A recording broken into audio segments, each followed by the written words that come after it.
On New Year's Eve, as people gathered to watch the grand fireworks show, I found myself observing a completely different spectacle. Everyone had turned their phones toward the sky, capturing the New Year's salute. And to me, that sight felt far more striking than what was happening above. It was the moment when, for the first time, I began thinking about data.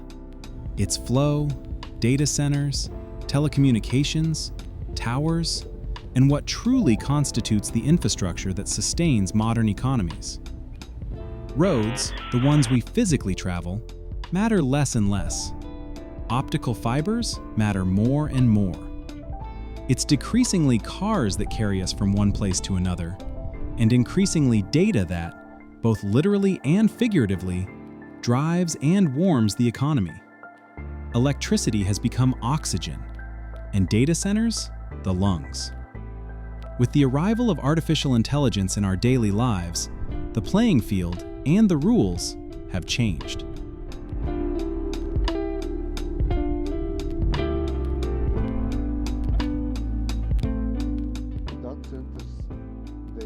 Because IT is developing so rapidly, the data center has become an entire infrastructure ecosystem that has grown X times more complex and X times more expensive. The Center for Digital Economy Development, such an eloquent and somewhat pretentious name, was chosen for their company by its 4 shareholders back in the previous century. Andris Gailitis was one of them. In 1999 and before, people might have been talking about data centers somewhere abroad, in big countries, in universities. Here, they were just small server and communications rooms. DEAC, as it was called for short, took pride in an underground bunker in Griezenkalns, accessible through an unremarkable door in the middle of the park. Many people walking past it had no idea that behind it lay an underground labyrinth filled with server racks. Historically, the first services that appeared were inter-university connections. Then came simple email servers, also in universities, also at telecom providers, as many as we had at that time. And when I worked at the university, I remember the first web pages being put online, HTTP servers and the like. That was the very beginning, either at educational institutions or telco companies. Our founders back then had seen the world and noticed that IT services were being outsourced to external providers. Growth was neither rapid nor powerful. Even after roughly 10 years of operation, when Alita Kovalyova joined the company, we were still measuring data in kilobytes and megabytes. The first customer requests were emails with 10 megabytes of storage, or data storage for 10 gigabytes. I don't even remember what it cost back then, but when we sent customers a proposal, we received replies saying it was too expensive. Today, a single photo we casually take on our phone is about 2 megabytes in size. On average, 5.3 billion photos are taken worldwide each day, which means that photos alone add 10.6 petabytes to the world's data centers and device storage every day. Over a year, that amounts to 3.9 exabytes, a number written with 19 digits. And these are just photos. Everything you do happens in an electronic environment. I wouldn't claim 100%, but very close. Whether it's a store purchase, ordering a taxi service, traffic light control, or electricity, everything. This is where it's worth trying to grasp what is actually happening in the world right now. By the time you watch this, the information will already be outdated because technology evolves by the hour. Next year will be the first year in which US data centers consume more than 200 terawatt-hours of electricity. To put that into perspective, that is 30 times Latvia's annual consumption. And these are just US data centers. An ever-growing share of this consumption comes from GPU processors powering various artificial intelligence tools. Leading them all is the world's most valuable company today, Nvidia. Yes, right now 99% of the world's AI data center construction boom is based on Nvidia technologies. Or more precisely, based on the need to cool Nvidia chips. Everything must be viewed relatively.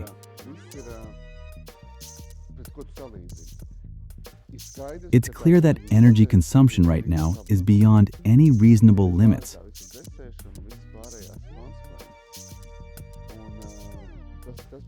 That, in turn, drives massive cooling requirements, with all the consequences that follow.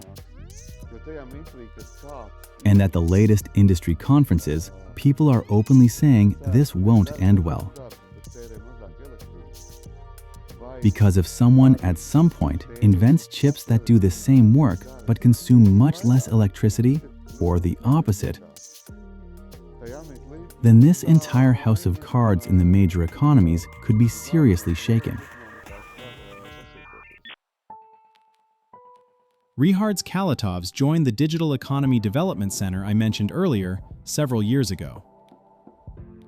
All technical matters fall under his responsibility, which is why he is the right person to ask about what to expect from the rapid advancement of microchips. Microchip development has been linear. There have been no huge exponential breakthroughs. Slowly, step by step, with 10 to 15% performance growth. The technological process has shrunk down to angstroms. We're nearing the size of a single atom, though we haven't reached it yet. We are quite close to the limit. A lot of investment and research is going into quantum computing and analog chips. These are attempts to find new computational power with higher efficiency and lower electricity consumption. But for now, that's mostly a task for scientists and laboratories. Quantum computers, as we know, have been under active research for 5 to 10 years. Their origins go back to the previous century, but real, intense research is from the last 5 years. They still haven't surpassed modern computers in performance. At one point, sometime after the economic crisis, business interest in storing data in a secure location rose sharply. The company had to grow as well. It needed to attract capital.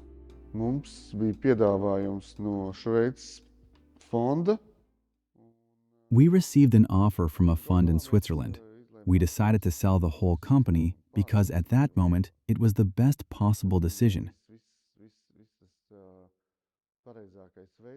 It would give the company the opportunity to grow rapidly. That always goes hand in hand with giving up a controlling stake. That's how it is. DEAC transformed into Delska, which, although still a regional player, is now a leader in data center and network services across Northern Europe. The company currently operates data centers in Riga, Vilnius, as well as Amsterdam and Frankfurt. The brand emerged anew after several operators merged, and its pride today is located right in Riga, the new EU North Riga LVDC1 data center with a capacity of 10 megawatts. Working in different countries, we all have our own clients, of course. But those clients often need to shift business to another region, grow rapidly, ensure resilience against data outages, or something similar. And in such cases, you need not only a data center, but also a stable communications network. The Lithuanian side we merged with had already built a high-speed optical network across the Baltics. It even extends to the center of Europe, and now we've ensured the ring closure. That allows us to withstand data outages and guarantee very high data flow speeds for customers. At first, of course, it was difficult to get used to being part of a group.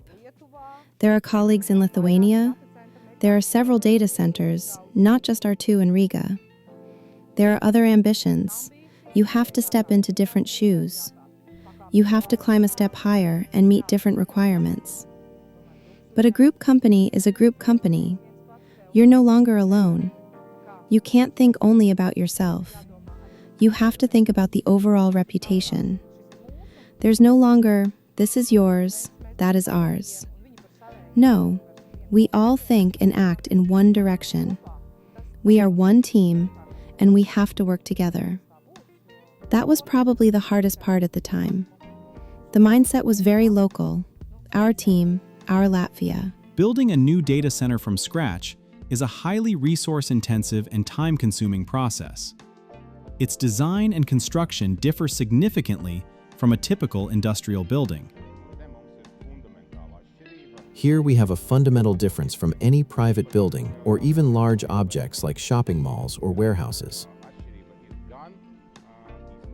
The differences are mainly in scale, liquids, electricity supply, and so on, and complexity. If we talk about this particular facility, during the design it had a nickname, the 10-megawatt iPhone. Why? Because all engineering and communications networks were packed so densely that it required a huge amount of time specifically from the 3D modelers to design it. They had to find a layout where everything could fit, while still keeping systems serviceable so that we can operate efficiently on a daily basis. And that includes a huge number of rules and regulations. All EU regulations, local regulations, all requirements related to energy, all kinds of security, and of course, climate. Our investment in green technologies is very important. That's why we've chosen to purchase green energy from suppliers who can deliver it. It's great that such opportunities exist thanks to financial instruments. We have signed a contract with Neste. They have developed a fuel that is very unique. It is 98% renewable. So even in a potential accident, we cause practically no harm to nature. Our climate footprint is, comparatively, very small. But in places with very large data centers, for example, Scandinavia, which, by the way, is an excellent climate zone for data centers, they are already discussing these issues seriously, and in warm regions, even more so. We, for instance, do not use water for data center cooling. But in the US and many other warm regions, water is used for cooling, and there are accusations that they are pumping out drinking water. It's such an important issue for local lawmakers that some data centers are even being banned. These cooling units were built especially for us. They use a specific technology with magnetically levitating compressors. That means the part that spins at high speed levitates on magnetic bearings. This reduces friction and therefore losses. It is also efficient in situations where the load fluctuates. And the second topic is green energy. In classic cooling systems used in homes and offices, gases are often used, for example, Freon. It has a very high CO2 footprint. Older systems emit 2 to 10,000 tons of CO2 per 1 ton of the substance. In our systems, the ratio is 1 to 6. Not thousands, 6 tons. What comes out is practically clean air. But if we talk about capacity and megawatts in the new data center, then I must say we're receiving many requests for GPU server placement, which are extremely powerful. They don't take much physical space, but they must be cooled. And they need to be supplied with the corresponding amount of electricity. The prospects for data centers not only in this region, but across the European Union and the United Kingdom as a whole, are very strong. IT load this year has reached 10.3 gigawatts, and next year, another gigawatt will be added on the demand side. The bottleneck, at least for us, and as it turns out elsewhere in Europe as well, is electricity. If you were building a data center in Frankfurt or Amsterdam, you wouldn't even have finished drawing it before it was sold. Our situation is different. We build and sell simultaneously. That's what scares investors. How is it possible that you're already building, but you don't yet have the anchor client? From a construction and operations standpoint, it's always better to build everything at once. It's faster, easier, and technologically correct. But it's always a point of discussion with financiers. The bottleneck, at least for us, and as it turns out elsewhere in Europe as well, is electricity. For now, there is enough of it, but if capacity needs to be expanded, building the necessary infrastructure could take years. And of course, this is also about the overall power grid's ability to sustain certain loads. Right now it's 10 megawatts. If we fill that, we have room to grow. We have land all around. This has already been discussed with the state leadership. They can give us more electricity. It will take time and investment, of course, but we have space to expand. In Frankfurt or Amsterdam, local governments can no longer offer anything like that, and this has been the case for at least 2 years. We happen to be in a moment of AI development. We created designs, we began building, and suddenly everyone started talking about GPUs. Then you think, should I redesign everything from scratch? No, that would be a risk. We will have both traditional customers and GPU servers. But yes, it's a very challenging issue, depending on where you are located. Energy is one of the fundamental factors, just like roads. It is connected to anything with high energy consumption. Directly, it affects electric vehicles and their adoption strategy in the country. At the moment, you can only sell a limited number of EVs in Latvia because there wouldn't be enough charging points for all of them. It's connected to data centers, factories, everything. On one hand, we don't want tariffs to rise, but on the other, investments in distribution networks are essential. When asked what is hindering the quality growth of data centers in Latvia today, Andris replies that it is the state's attempts to engage in this business. The state should not be servicing any commercial clients, nor should it be spending taxpayer money on building its own data centers.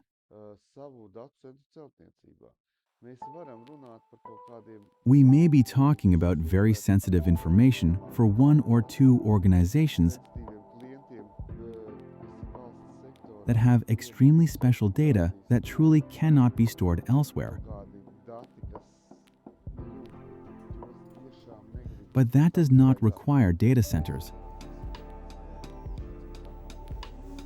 If banks can store their data with us, no one needs to explain that it's somehow less safe than state-run data centers funded by public money.